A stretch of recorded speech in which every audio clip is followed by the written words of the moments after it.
Tonight on Evening Magazine. Think of my happy condition. Seattle icon Ivar Haglund is known for his food and the outrageous ways he promoted it. But their latest campaign may be the wildest yet. Cap! You gotta see this! And we're back. You know, Ivar Haglund is also back, a full 25 years after he died. Now, that's a stunt that only Ivar could pull off. But actually, it's the spirit of Ivar Haglund that's back, thanks to some TV ads that have been running lately. They're the talk of the town. When we find these, it's a done deal. My crew will bring them up. It looks like an undersea mystery about to be revealed. After over 50 years, billboards have been discovered below Puget Sound, placed there by the late legendary Seattleite Ivar Haglund. Cap! You gotta see this! But is it real?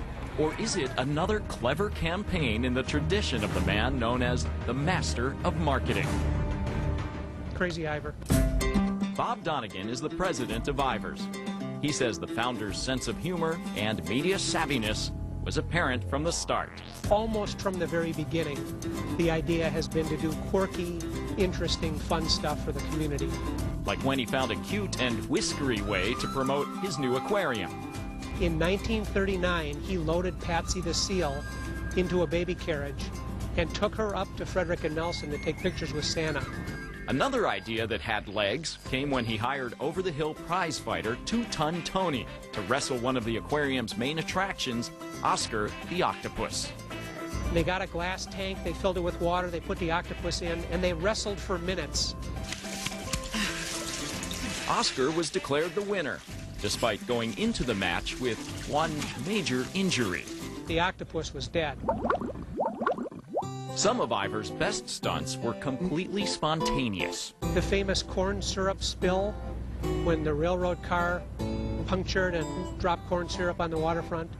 Ivar had his cook make up gigantic pancakes, put waiters on, came out, and ladled that corn syrup onto the pancakes. And some of his ideas got him into trouble. The famous stamp caper, where he produced a stamp that looked like an official U.S. postage stamp. Secret Service, Postal Service showed up asking him about these things. In the 70s and 80s, Ivar's produced some classic TV spots that featured everything from singing sea monsters to the now iconic giant clams. And roll cameras, good speed all around.